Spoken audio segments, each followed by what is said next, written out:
Nigeria has a million and one problems, but if there's one challenge that sits quietly beneath almost every other, it's electricity. Power isn't just about light, it's about productivity, education, healthcare, even security. When a nation can't generate and distribute enough of it, everything else slows down. For decades, Nigeria has chased the dream of stable electricity. Plans have been made, projects announced, policies introduced. Yet, for millions, darkness remains the default. This isn't a story about who to blame.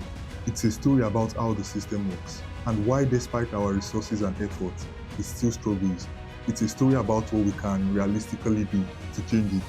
Because when you look closely, electricity is more than a technical issue. It's a mirror reflecting how a country functions. And maybe by understanding how power works, we can begin to understand how Nigeria can work too.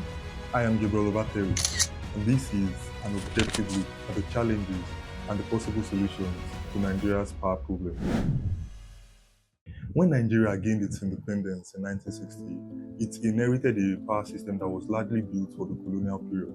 Then, power was meant to serve only a few cities, government industries, and for the elite. But for the rest of the country, darkness was still very normal. In the few years after independence, Nigeria faced the challenge of expanding access to power for a growing population. To manage this, the government established the Electricity Corporation of Nigeria, known as ECN, and later merged it with regional electricity bodies. By 1972, these entities were united into one, and this brought about the establishment of NEPA, the Nigerian Electric Power Authority. NEPA was created with one mission: to bring electricity to every corner of the nation. Massive hydroelectric projects were launched, like Kanji Dam, completed in 1968, followed by Jeba and Shiroro.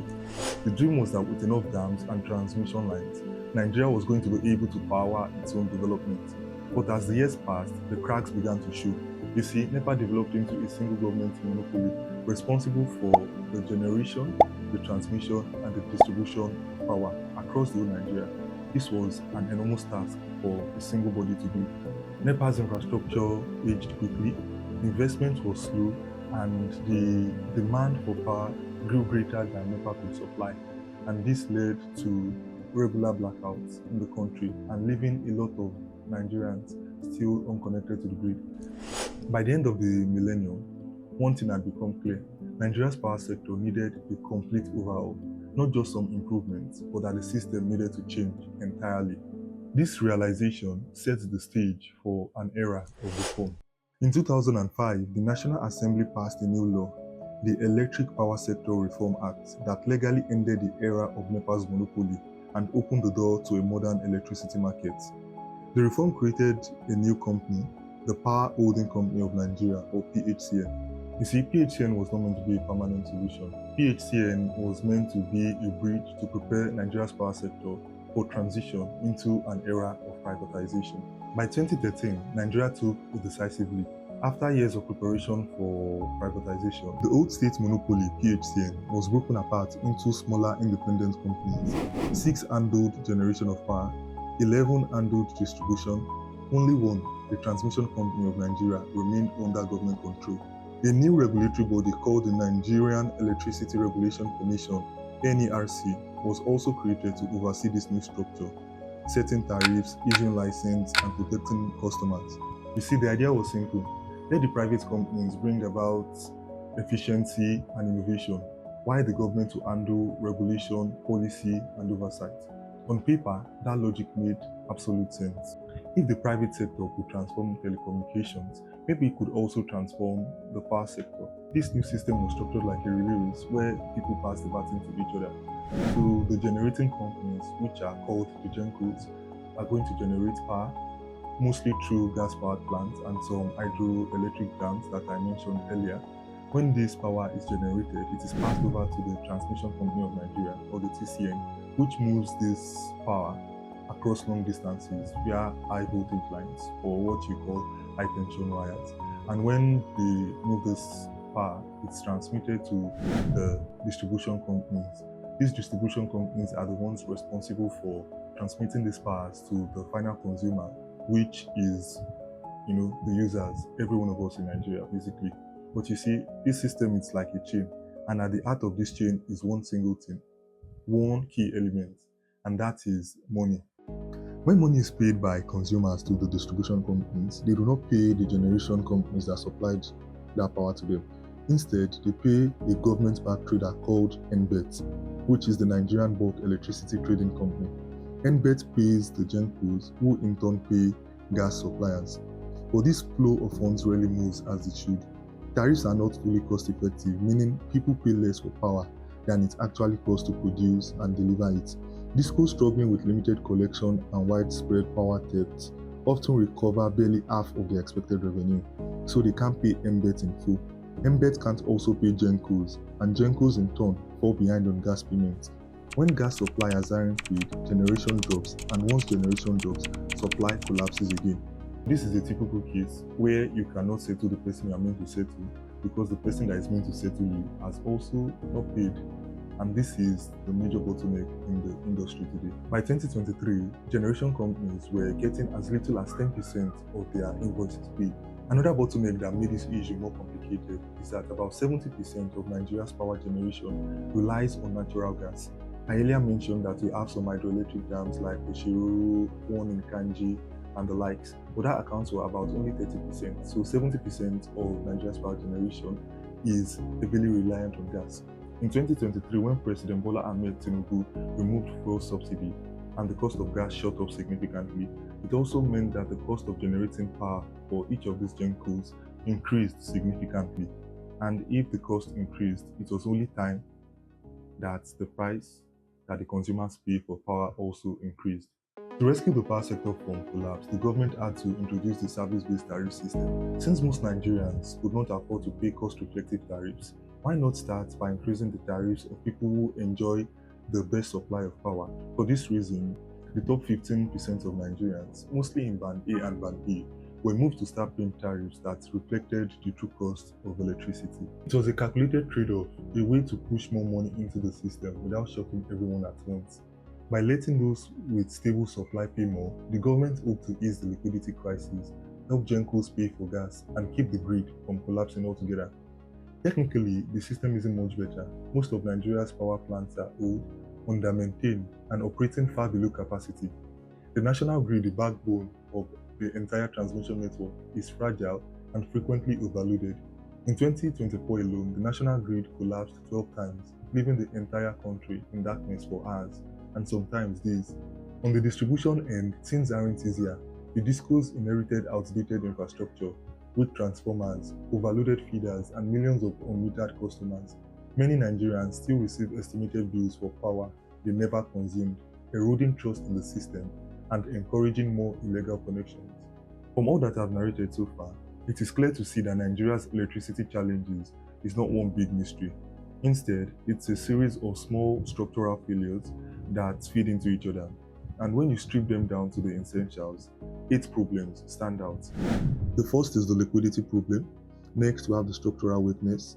We have the problem of infrastructure, the dependence on gas. The fifth problem is poor metering and data. We have the policy inconsistency. The seventh problem is imbalance in access and pricing. And finally, we have public distrust and limited private investment. Until all these problems are resolved together, not separately, the dream of uninterrupted power supply is going to continue to be a dream for many Nigerians. Beyond the problems that has been highlighted, what are the possible solutions to solve this? Because everybody can talk, but few people think about the solution. So what will I do if I was the president? If I had all the cards on my table and all the decisions to make, here's what I'm going to do. As opposed to the service-based tariffs, I'm going to introduce the lifeline tariffs for low-income households. That means that households that consume less are going to pay less. This will be in sharp contrast to the service-based tariff system that we currently operate. The current service-based tariff system groups people into band A, B, C, D, E, and people pay different rates based on the amount of electricity supplied to them daily. While this makes sense from a commercial perspective, it does not protect the poorest of the poor, because you could live in a rural area and still be billed high tariffs if the amount of electricity supplied to you daily is very high. In the lifeline tariff system, what we would have instead is that you are billed based on how much you actually consume. It's going to be quite similar to the tax reforms that the current government is implementing, where people of lower income are not taxed or lower income is taxed at a very low rate. Similarly, I could make a system where the first 50 kilowatts that an household consumes is billed at a very low tariff system. So that is to say, if you use little power, you pay little tariff, but once you cross a certain threshold, your tariff begins to become more cost reflective. This way, the system rewards performance but still protects the poor. Next, I'll focus on the grid, but only where it matters. So I'll pick the five most critical transmission corridors: Lagos to Ibadan, Abuja to Lokoja, Kano to Kaduna, Port Harcourt to Aba, and Maiduguri to Damaturu. I'll focus every resource there because these corridors serve over 70% of the nation's load demand. If you can fix them, you can move from about 4,000 megawatts we dispatch today to about 6,000 in a year and about 9,000 in 3 years. And this is speaking to the capacity we already have, but we cannot deliver. As I mentioned earlier, over 70% of our power generation is heavily dependent on gas. I'm going to do two things. The first thing I'm going to do is to ensure that gas suppliers get their money. I'm going to ensure that Conda will build local partnerships to protect the pipelines, but not with soldiers, but with the community members that live around these pipelines. But here's the key part. I would make sure that every gas contract includes a renewable transition clause so that in the next 10 years from now, we're not stuck in the same fossil circle. Gas would be the bridge, but not the final destination. As we have it currently, we are heavily dependent on gas for power generation, and that has to change soon. In the same breath, I would accelerate decentralized energy. While the national grid struggles, there are still millions of Nigerians that are not connected on the national grid. And I know that less stress on the national grid is going to make it more efficient. And in studying how different countries transform their power sector, a very interesting country that I came across was Chile. Chile implemented a cost sharing model to rural electrification, and the way they did it was through a 60-25-50 model. So that is for rural electrification, government is going to provide 60% of the funds or the requirement needed to get our projects running. Private investors is going to provide 25%, and the rural community is going to provide the remaining 15% of funds needed, and was not limited to funds but could also be in things like providing land and all like that.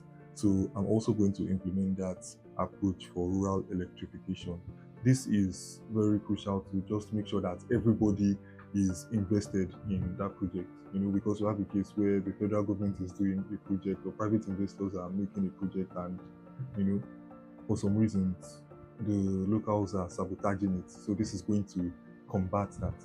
This model is faster, cheaper, and fairer than pretending that we're going to get everybody on the national grid. Not everybody is going to get on the national grid quickly. So while we're waiting to get that done, we scale up and bump up our rural electrification program. A very crucial thing that I'm going to do is to meter every Nigerian, because you cannot manage what you do not measure.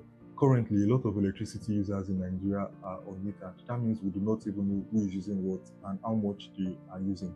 This is a very fundamental step to resolving the issues that we have in the electricity sector.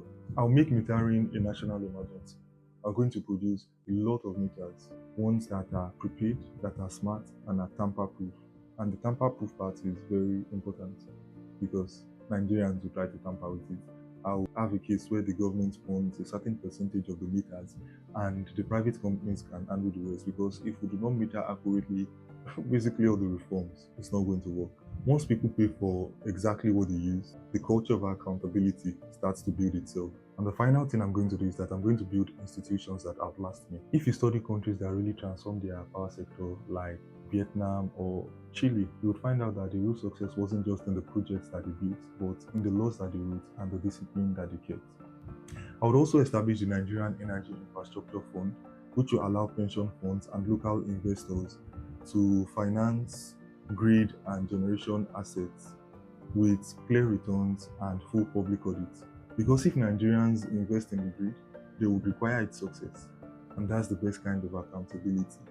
Having outlined my plans to transform the Nigerian electricity sector, here are some trade-offs that I think we would have to make, or some challenges that we're going to encounter along the way if we should follow these proposed solutions.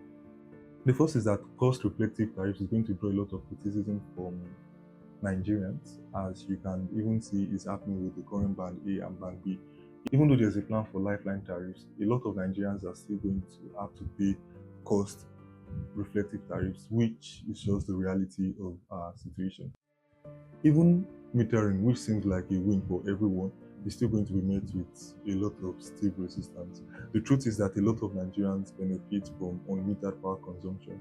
And if you want to go on a program to meter every part of this country, every electricity consumption in this country, then it's going to be quite challenging. You will meet some resistance in that aspect. Progress doesn't come freely, neither does development come freely. Good things are not the order of the day, but things to work the way they ought to, the price has to be paid. And the question is, are we ready to pay the price as Nigerians? If you've made it to the end of this video, I want to say that I truly appreciate you and I would like to hear your thoughts. What do you think about the ideas that I proposed? If you have any opposing ideas or a better way this can be done, I would like that you drop that in the comment section. See you guys. I remain Gabriel Obatero. Bye.